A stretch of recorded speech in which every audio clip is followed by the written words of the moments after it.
All right. Good afternoon, everybody. We're going to go ahead and get started.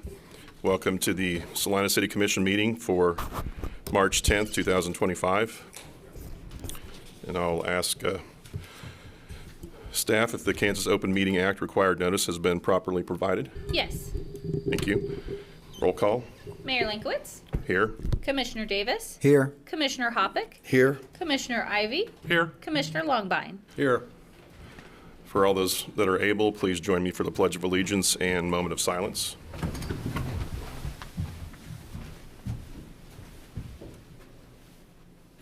pledge allegiance to the flag of the United States of America, and to the republic for which it stands, one nation, under God, indivisible, with liberty and justice for all.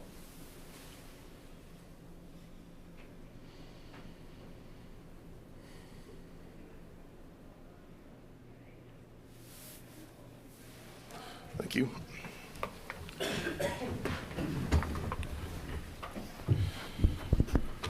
So no public hearings. On to the, go ahead. Mayor Linkowitz, I was made aware that Natalie Fisher, head of our HR, has a update that she would like to give us on the city manager search.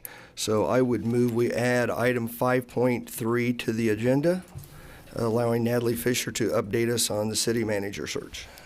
Second. We have a motion and a second to add item 5.3 to the agenda. Those in favor say aye. Aye. Passes 5-0. Thank you. So on to the consent agenda.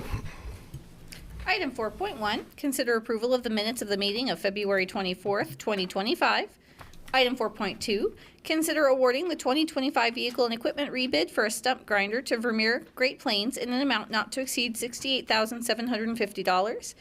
And item 4.3, consider awarding project number 25003, 2025 ultra-thin bonded asphalt surface, to APAC Kansas Shears Division of Salina in an amount not to exceed $943,527.48. All right. Is there any item a commissioner would like removed from the consent agenda? Is there any member of the public that would like to comment on any item from the consent agenda?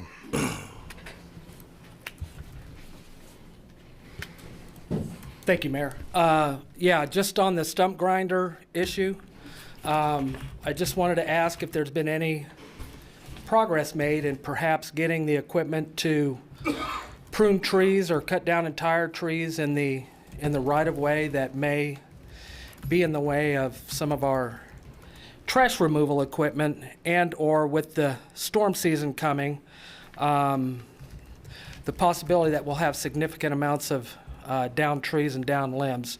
I know it had been brought up before, but just don't know what it would take to kind of get any update on whether or not we're going to have some tree trimming equipment that might go along with that stump grinder. Thank you so much.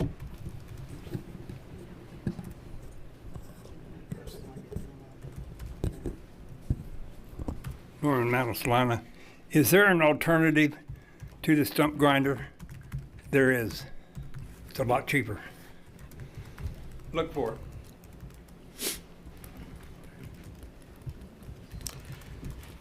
Mayor, I move we approve items 4.1, 4.2, and 4.3 on the consent agenda. Second. All right, we have a motion and a second to approve the consent agenda as read. Those in favor say aye. Aye. Opposed, same sign. It passes 5-0. On to administration. Item 5.1, consider the bids received for the purchase of land located at 1451 East Gypsum Avenue, formerly known as Gleniffer Hill Park. Good afternoon, Commissioners. Sean Hennessy, Assistant City Manager. I'll give you a real brief background on this parcel and then talk about the bids received. If you'll go ahead and pull up that map. The city accepted this particular parcel that you see in the map up above outlined in 2012 from the Board of Education. The Board of Education building is the building just to the east of that parcel there. So in 2012, that parcel was transferred to the city and was used as a park for Gleniffer Hill Park for a little over 10 years. Because of, however, the very low usage and the fact that the Indian Rock is much closer, it was looked at to see about selling that particular parcel and investing maybe some of the proceeds in some additional amenities for the other park. So the resolution 248248 on October 28th basically authorized the city to notify the parcel as surplus, so it was noticed up because it was officially park property. That time period had passed. There was no protest filed, so at that point in time, the city owned the parcel. We initiated the RFP. And we received 2 responses to that. The responses were for a total of, well, for first of all, bid 1 was from Kansas Property Investors, and their price for the parcel was for $15,165. Bid 2 is for Grand Prairie Villas LLC for $75,000. Both of those had the proper 5% deposit, which the RFP required submitted with them, and they were in compliance with all of the RFPs. Therefore, you have the option to either select either one of these or approve a motion awarding the bid to one of the 2 bidders, to approve a motion awarding the bid of the parcel to one of the bidders with amendments that you deem appropriate, postpone consideration of the award of the winning bidder, or do not agree to sell to either of the 2 bidders and provide staff with further direction. And I'd be happy to answer any questions you may have about this. Any questions for Mr. Hennessy? The planned development district, what can actually go into this property under that? And again, it talks about need to, if they do anything else, what, rezoning? It is currently a PDD, Plans Development District, so I anticipate it would require rezoning for whatever is. But however, both of the, we did ask in the RFP for the responses to indicate what their intended uses. Both of the responses indicated that they intended to use it for residential housing, which would be characteristic with that neighborhood rather than commercial or certainly not industrial. The bid 2 did also include some tentative plans for how they anticipated developing the property. So I'm guessing, I mean, this is my comment, is the planned development district and kind of protects us that we really don't need to put any deed restrictions on as far as, because that would go through zoning anyway. If anything was to change? They would be responsible for achieving whatever zoning depending upon what they actually follow through with in terms of the density or anything else. But as a planned development district, I believe, and I'll defer to the city attorney, but I believe that they would require it to be rezoned under a PDD. Thank you, Mayor and Commissioners, if I may. Commissioner Hovick, your question raises a point that I expect we might want to explore a little bit further with the commission, and that is, what safeguards do you view as appropriate to be sure that the development occurs as represented? That certainly could be addressed through deed covenants or potentially even a reversionary element if within a certain time frame the development didn't occur.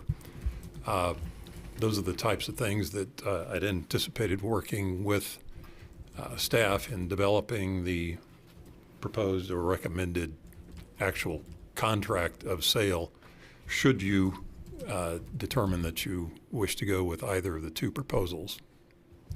I'll look to Mr. Hennessy to be sure that that's consistent with his thinking. And that was my next question as far as a timeline. So basically, we could accept one of the bids, but give direction to staff as far as negotiating a time frame that something would happen, or we could have it revert back to the city and go back out for bid or something like that?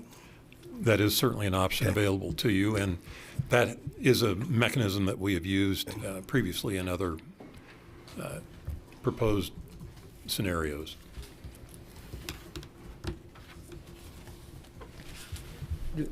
Short question. What's the appraised value of the land? We have not had an actual appraisal done on the property. The intent was to just solicit offers for the property, so I would have to, I do not have that offhand, what the appraised value was.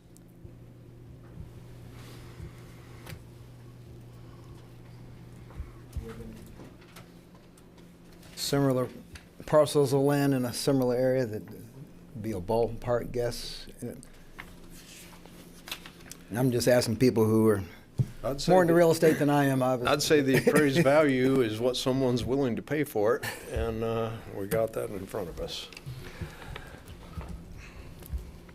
Well, I do know at one it's point what the parcel. they think they can get it for, which may not be its true value, right? That's a good point. And the parcel to the west of it was for sale not too long ago, but I don't know whatever transpired as far as if it just went off the market and don't recall the list price either, but I do know it was on the market, MLS. But that'd been that whole, in that block, but the parcel just where the buildings are, or that whole? It's that entire empty lot to Entire the empty lot. left Okay. on To the that. west, Yep, or that'd be west, wouldn't it? yep. I guess I'm more interested in seeing this ground used and some infill. The sell price, we could list on the open market, it might or might not sell. I'm more interested in maybe putting a timeline on it of, 5 years or something to see about if there's a possibility that we get something moving as far as developing that property and not just sitting on it and it's sitting there vacant again for another 20 years.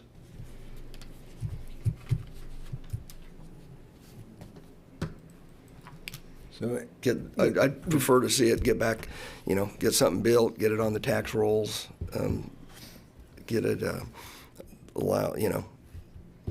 you're talking restricting it to just housing or just various Housing. types of housing?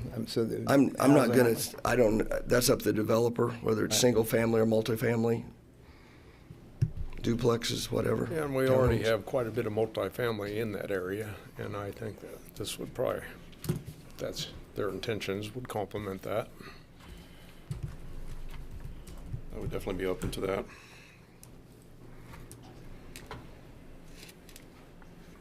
Not that I have a hard and fast timeline, but I think that'd be something that I'd like, if we decide on, whoever we decide on, that would be one of the discussion points.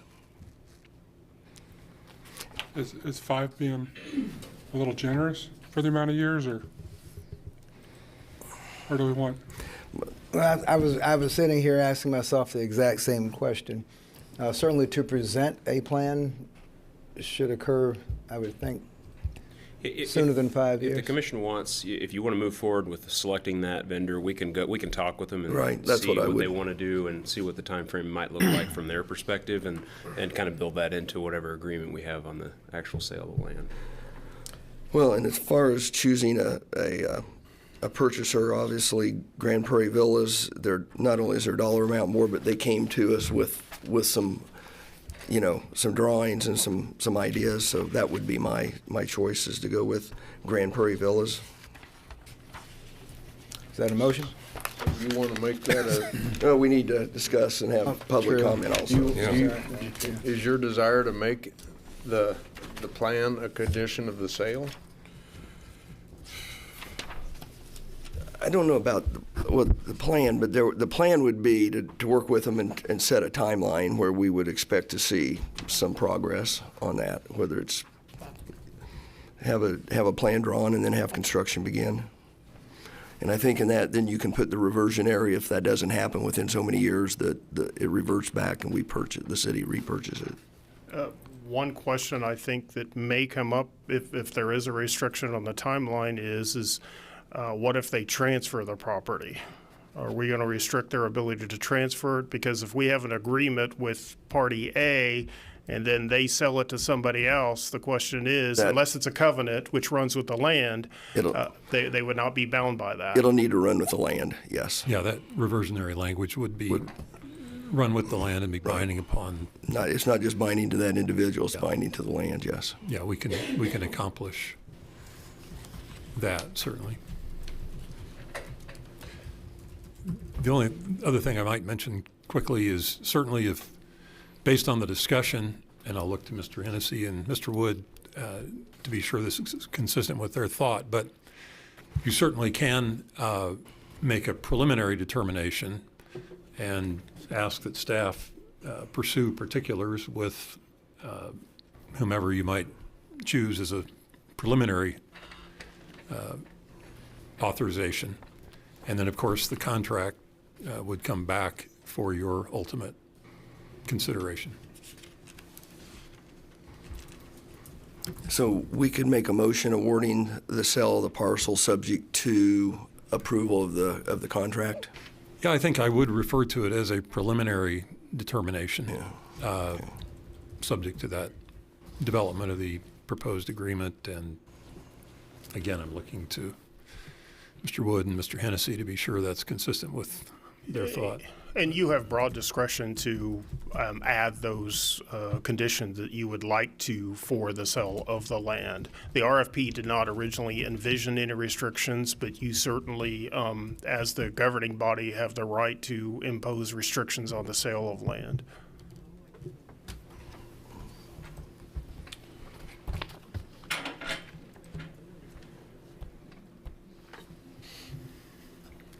Ready for public comment? One other question. Our original plan was to use the proceeds from this to furnish the equipment at other playgrounds. Yes. What's the cost of that equipment? This will not pay for a large amount of equipment, either one of these two bids, because they are $15,000 and change plus $75,000. It depends. I don't have the breakdown of what the costs were. I'm sure that I could get those, or Mr. Lamer may have an idea. But the costs for playground equipment are actually quite high.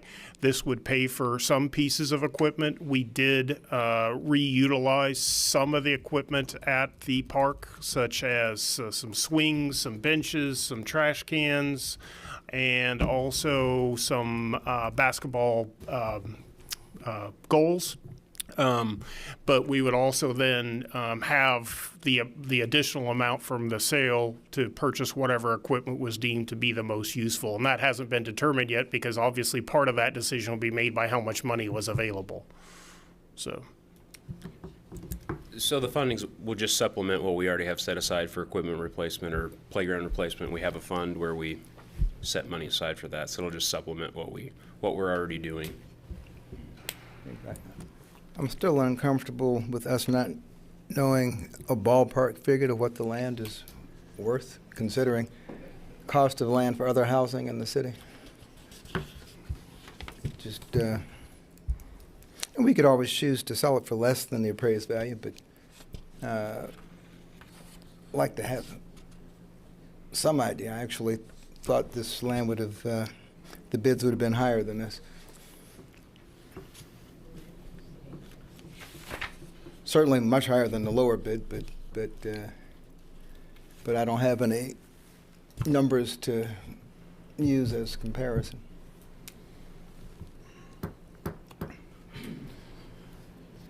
Anything else before I open it to public comment? Any member of the public that'd like to comment on this item?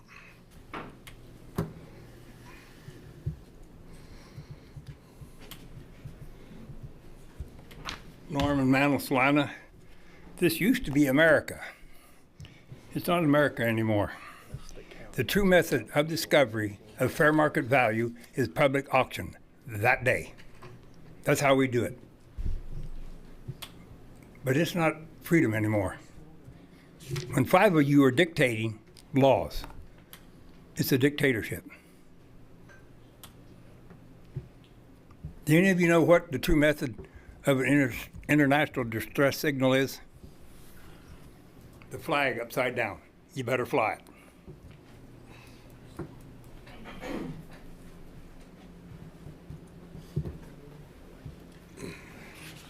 Could you pull up that parcel map, please? Thank you, Mayor and Commissioners. I think the points that were made by Commissioner Hoppick and Commissioner Davis were excellent points, and I agree with them 100%. I do think that you need something in place. My question would be, other than making cash available for purchasing play equipment, it seems to me that's definitely a good reason to do it, but I think the overall reason is that you want to put a vacant piece of property into productive use. And Commissioner Hoppick referred to the infill development, and that's the whole reason we want to favor infill development. As far as the sale, what the mechanism you use to do that, I think you can look at a couple of different things. I would like to propose maybe a different way to look at this. One is to say we have a land bank, and without knowing currently what that value of that land is, we can't tell the taxpayers they're getting a good deal for this or they're not getting a good deal for this. But you do have a land bank. You could transfer that property into a land bank. Many communities that have land banks would then take that property in there, which has a value, and if need be, you could trade that. You could sell it at any time through that land bank and help fund that land bank. Or you could put the project up for RFP. That's what many communities do. In fact, the desire to put that into productive use is so great and so beneficial that many communities will actually take a request for proposals, and whoever has the best plan for that, as deemed by the commission, will get that property for $1 with the stipulation that you have to meet certain benchmarks by have a plan produced within 6 months, break ground within a year, or it reverts back to the land bank if you don't do those. I think that you're on the right track in going to get this as an infill project, but I think that I think you can leverage it for longer term benefit. But both of your comments, I think, were right on, and I think that I would suggest that maybe you wait for a sale, because then you're dealing with title work and everything else and added costs, and maybe make that a condition of the sale that some of those things take place. But I appreciate the conversation. Thanks. I will tell the commissioners that the county appraised value for this parcel is, I believe, slightly under $100,000. However, that we did not pay for to have a specific appraisal done. Oftentimes, the county appraisals may not match what a specific appraisal has for a property. It may not match. So we did not pay to have that additional appraisal done, but that is I believe it's $98,000. It was the appraised value for this parcel from the county. Thank you. Well, we'll bring it back to the commission. Mayor Lungwitz, I move that we preliminary make the approval of the sale of the land located at 1451 East Gypsum Avenue, formerly known as Gleniffer Hill Park, to bidder number 2, Grand Prairie Villas, LLC, for $75,000. We have a motion. Do we have a second? Could we add to that, subject to approval of subject contract, subject to approval of the contract? Because we're going to have to negotiate stuff on that contract. Subject to approval of the contract. Okay, I'll second that. Okay, we have a motion and a second for preliminary approval of the bid from Grand Prairie Villas LLC of $75,000 for the land located at 1451 East Gypsum Avenue, Salina, Kansas, also known as Gleniffer Hill Park. It's subject to approval of contract. Does that cover everything? I believe so. Thank you. All those in favor say aye. Aye.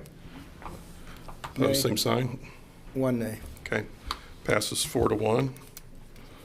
On to 5.2. Item 5.2, conduct acceptance of the 2024 People's Choice Sculpture into the city's public art collection and authorize its placement at Sunset Park.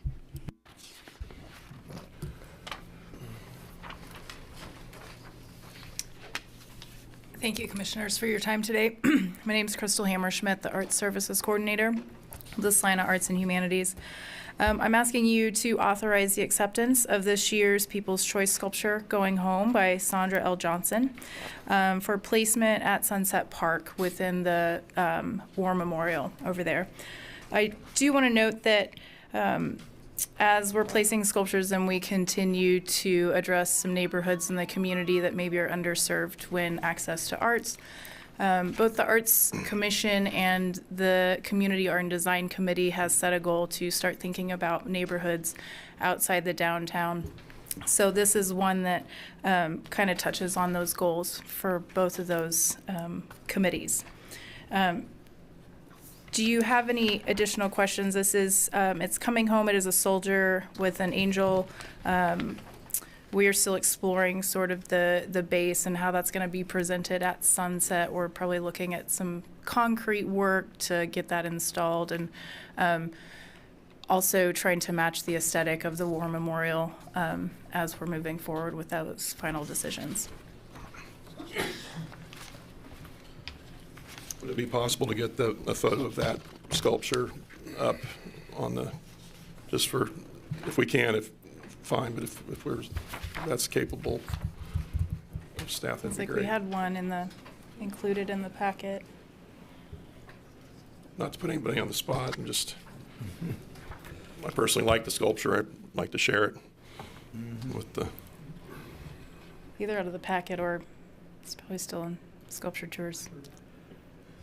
And I appreciate the fact that Arts and Humanities worked hand in hand with the Salina County War Memorial Committee on this placement. It's going to fit really nice, though. I think I think it's a good spot, and again, trying to get into some communities that we haven't placed artwork. I mean, there is some artwork in that memorial, but it'd be a nice addition. thank you for that. Appreciate it. And it's going to be elevated. Yeah, so as it can be viewed right now in the downtown, those pedestals, I want to say, are 30 inches. So this is a piece we want to keep it up off the ground so people aren't looking down. Also, we'll address signage like we do the rest of the collection to identify artist. It is signed, but we'll make sure artist name, location where the artist lives, and all those details will be installed. But the aesthetic to kind of match that whole plaza over there, really thinking about those materials. We've typically done like a powder coated base, but that's just not consistent with what's over there. So I'm working with Parks to explore those options for that installation. So. Fantastic. Thank you, Ms. Hammerschmidt. Any questions, any further questions of her? Thank you, guys. Thank you. Any member of the public like to make a comment?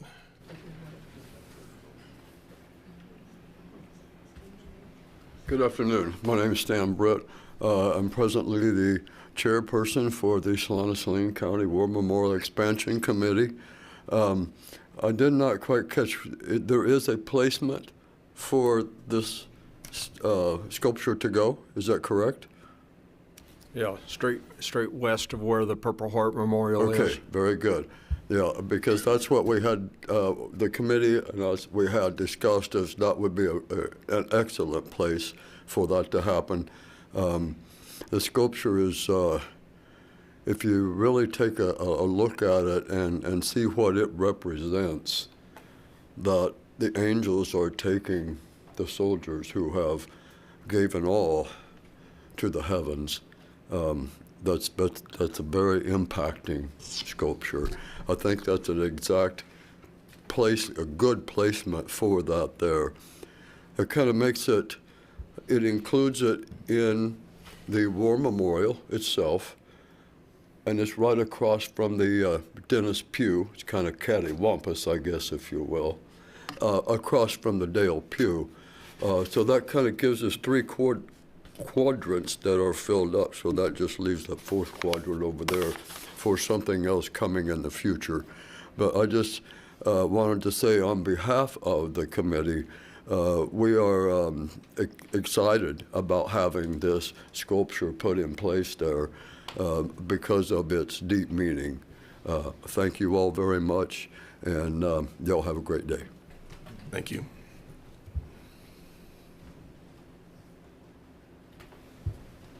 I'll bring it back to the commission. Mayor, I move we accept the 2024 People's Choice sculpture into the public collection and placement at Sunset Park. Second. Okay, we have a motion and a second. The acceptance of the 2024 People's Choice sculpture into the public collection and placement at Sunset Park. Those in favor say aye. Aye. Opposed, same sign. Passes 5-0. And on to 5.3. It looks like Ms. Fisher has an update for us.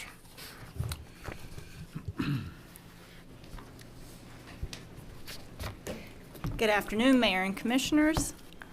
At the last commission meeting, the request was made to determine a date for a special city commission meeting to allow you to conduct interviews for the top 4 firms that you had identified from the request for proposals.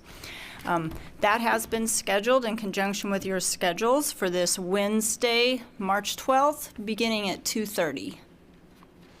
The tentative format that I have slated is to conduct the interviews every 30 minutes, and I would propose a format to ask the firms, which I would coordinate, to present a very brief overview of their firm and their proposed approach, not to exceed 10 minutes, to then allow the commissioners to ask any questions that you would like in order to make your selection. That I just really wanted to open that up to you for any other recommendations or deviations from that proposed approach, and then any questions or discussion that might need to occur in terms of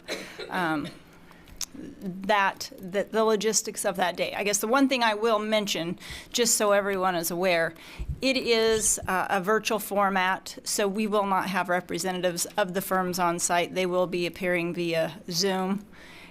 So that will be the format that day to allow us to move this search along.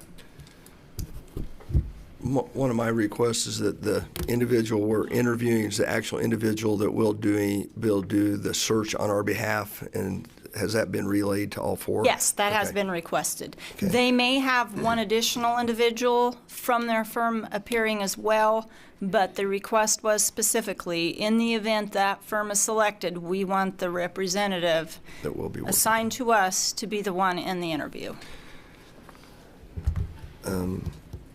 And then after we're done with the 4 interviews, at that time, we'll make our decision. For the public to know, we'll then have our discussion and select the firm that we'll move forward with. And Unless you need additional yeah. following. Okay. And that will occur in this room in an open meeting, correct? Correct. Do you prefer us ask our own questions or funnel them through the mayor, just as far as decorum and organization? I would think that's appropriate for you to direct me on what you would prefer. Yeah, and again, we only have a day and a half now, but I in my mind, we'd formalize some questions, whether we gave it to Ms. Fisher or what, so we all, first of all, every firm needs to be asked the same question unless something comes up during their presentation that leads us one direction or another. And then I was also trying to think about whether we needed to funnel those to Natalie, so we all, we're not all wanting to ask the same question 3 different ways. So I don't know how we want to handle that. That makes sense. Uniformity for each individual interview. I think that's just a, You might ask the same question, get 3 different answers, so. Well, yeah, what I'm saying, say that again, we might ask the same You question. might ask the same question and get 3 different answers. I guess we'll cross that bridge when we get to it, if we get to that. But any other questions or feedback? Well, and the reason I was asking, if we have 20 minutes for 5 of us to fire questions, that's practically speaking 1, if you're lucky, 2 questions. Depends on how long-winded they are with their answers. Right, yeah. so it's got to be a question with a real short, relatively short answer, which we're asking the same questions to each group becomes more important. Well, I would Or at assume, least the initial core questions, yeah.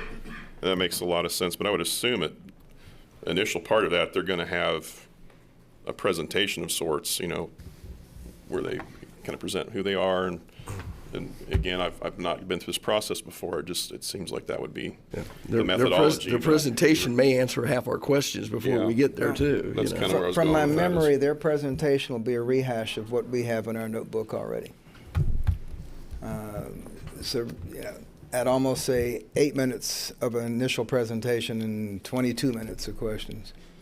Because, you know, I would imagine they'd be close to the vest and smug and not want to commit themselves in one direction or another until we start asking questions and they can figure out what we're looking for.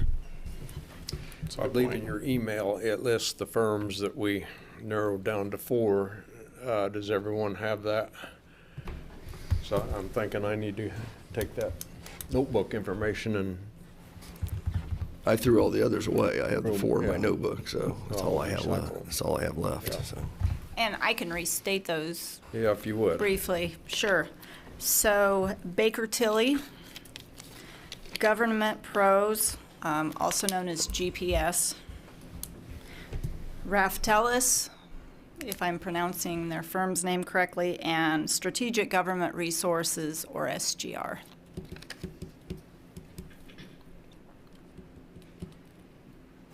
Thank you. So at this point, we need to make a motion in terms of the meeting time and date, or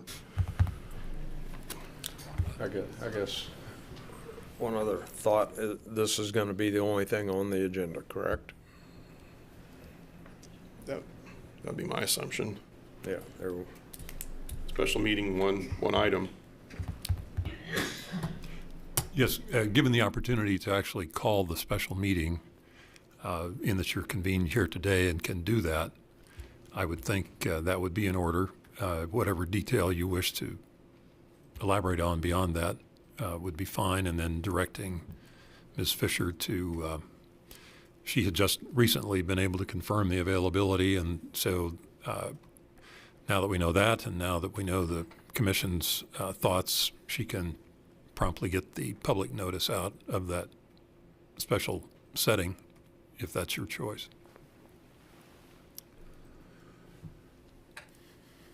Just reaffirming that was 2:30 p.m., Yes, March 12th. yes. And these firms have been notified. 2:30, 3:30, 4 Central Daylight Time.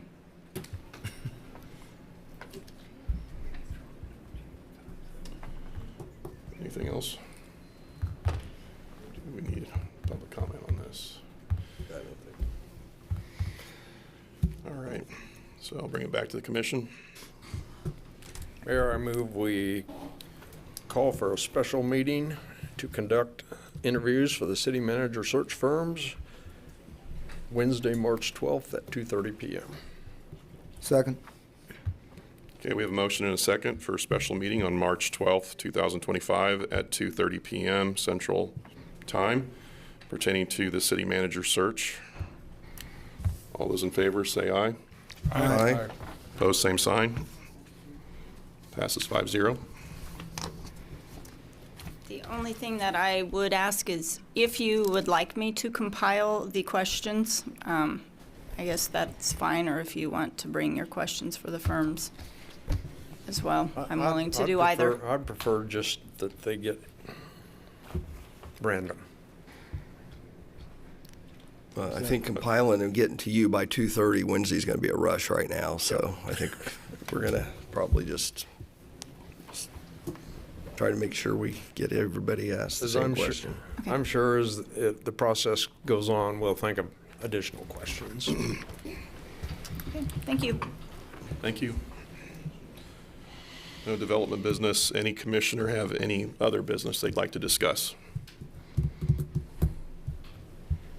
Very busy week at if you were out and about. I think they had where's Jeff at? 80 teams at the field house this last week for homeschool. They were parked all over the place. And then both days there was wrestling from 8 a.m. to 8 p.m. at the Tony's Pizza Event Center, both Saturday and Sunday. So a lot of out-of-town people here this last weekend. Hotels were full. I just thought I'd share that earlier today at 3 p.m. we conducted the groundbreaking ceremony for the new fire station number 4 at the corner of Markley and Crawford. So we will soon see construction activity taking place there. And this will be to replace the current station.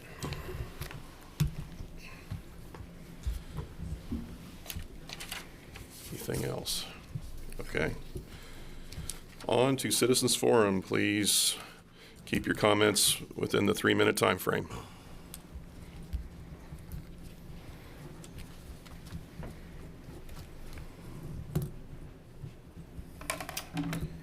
Ben Winholt, Salina. Thank you, Mr. Wood, for putting out the amount of money that is being spent on the Cozy Inn lawsuit. $538,000 for those who don't know or haven't seen it on social media. I'm not going to comment on whether this was whose side is going to win, if it's right or wrong. What I want to bring up is some of the other things that I have learned coming to these meetings on money spent that kind of would tie into this. Fire station number 4. You guys just broke ground today. This project was $1 million over budget, and you made the fire department cut that much out of it, out of the aesthetics of what needed to be in the station, but the needed $400,000 artwork was still in the project. Okay, moving on. Chamber of Commerce. You approved $400,000 for them to start a program to promote the city nationwide as a quiet, low-key community with a place to raise your family and all the amenities that come with it. That amount of the lawsuit, $538,000, just might make national news and social media worldwide. And if you do that, if that happens, it will undermine the goal and the progress of the Chamber's project. How much is it going to cost us to repair the damaged reputation of the city for some trivial thing that we're going through right now? This is a prime example of when you go down a rabbit hole to no return, and it doesn't look good to cut your losses and move on, because you don't want to. You want to save face. You want to win. At what cost? $538 plus. This is the same scenario that you're going to have, guaranteed, when the river project comes about. And we're $30 million into the river project, and there's no more money. You're not going to be able to stop. You're going to have to keep going. So when do you stop and say, enough is enough? We were wrong. We weren't wrong. We don't want to go anymore. Just let it drop. Let the man have his mural. This is ridiculous.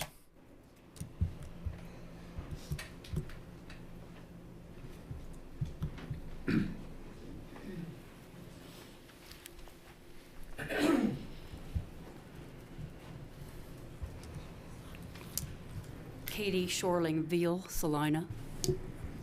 I just want to say whether the city wins or loses this lawsuit, I believe you've already lost it. The city of Salina, we've all lost. You've lost the respect of your citizens for the way this was handled. And we've all lost the joy and happiness that the Cozy Inn painting wanted to represent. That painting was the Cozy Inn. It made you happy. So are we going to continue to lose another $500,000? We could have done a lot with that money for Jerry Ivy Park or our Riverwalk. That's all I have.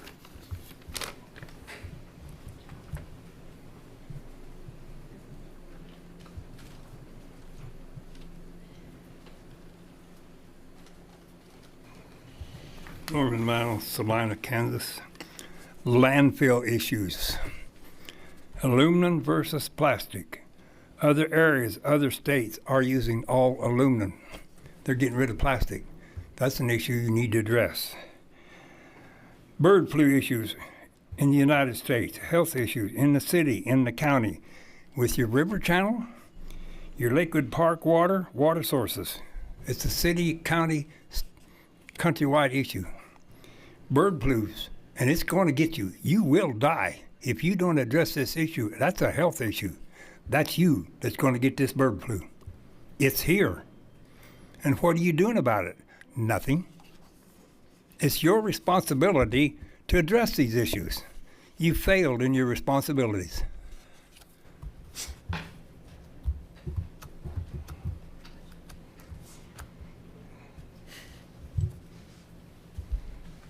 Rosemary Mize, Salina, Kansas. I just wanted to bring to your attention and the public that the Granny Brigade will be having a meeting next week, Tuesday at 7 o'clock at the Carver Center, and our guest speaker will be Michael Austin, which is a Kansas economist, and everyone is welcome. Thank you.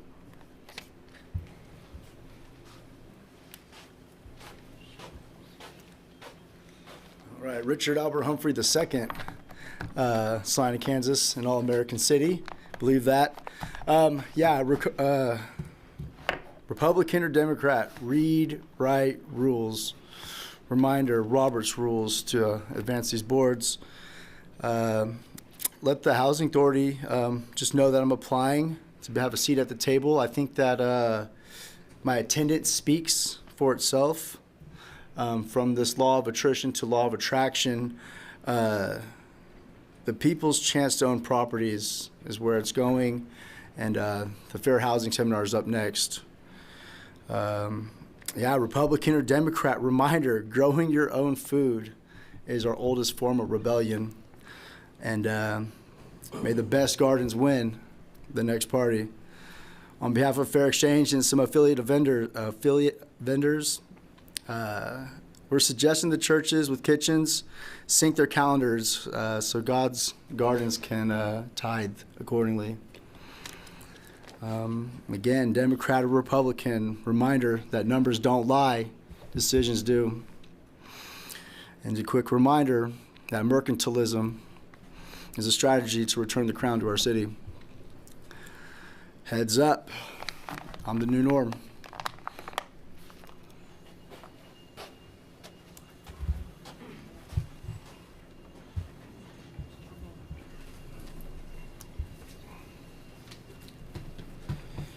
Thank you again, John Blanchard. A couple of really nice things I want to say. First of all, Thursday is Match Madness, Greater Salina Community Foundation. They are going to host everybody over at the Field House, so hopefully everybody can get over there. I personally want to give a plug for the new Salina Boys and Girls Club. So come by the Field House, come by Salina Boys and Girls Club, and we'd love to talk to you about how we're getting things started and going. Second thing is I want to say a few things about the Cozy mural, but I don't want to run out of time without saying how wonderful the downtown murals are.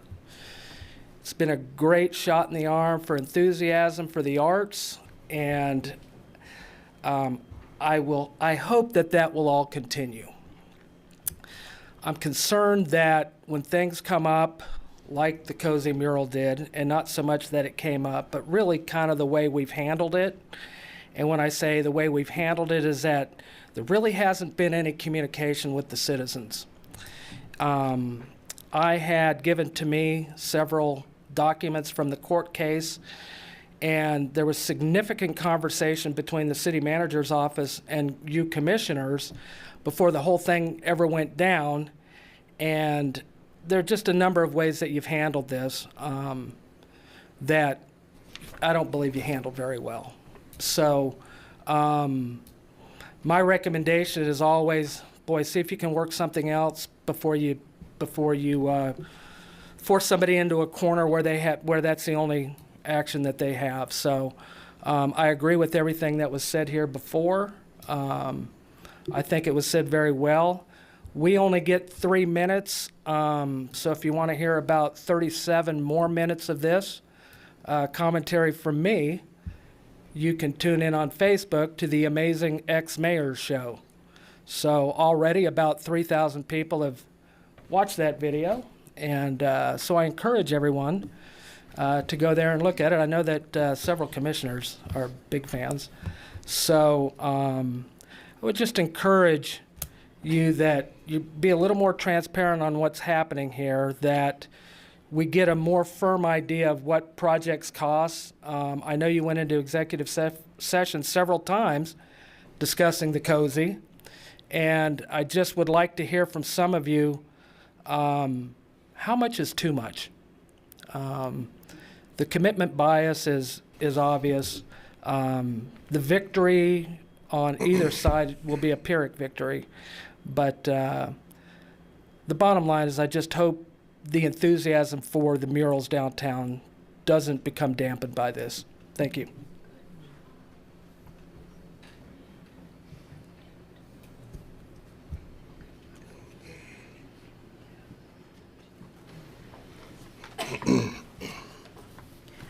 Linda Reynolds, Salina. I want to go in a different direction. I've been, and I wrote it down so that I wouldn't get lost, I've been attending Animal Advisory Board meetings and the city study session regarding the animal shelter. And I just have one question for the commissioners. Will all this negative comments and questionable management, why are you not recommending to the city manager that the director of the animal shelter needs to be replaced? Thank you.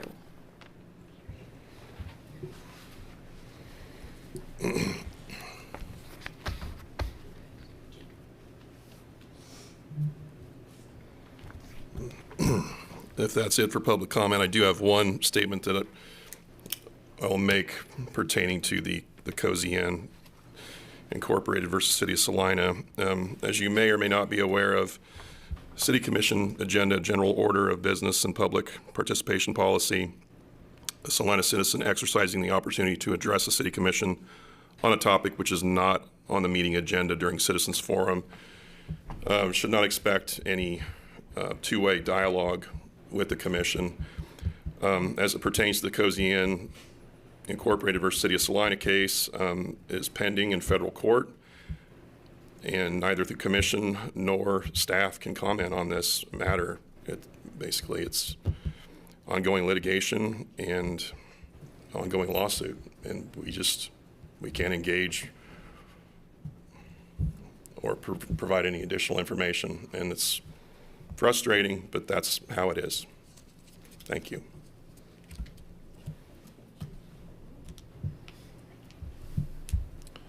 Okay. With that, I move we adjourn. Second. All right, motion to adjourn. Those in favor, say Aye. aye. Aye.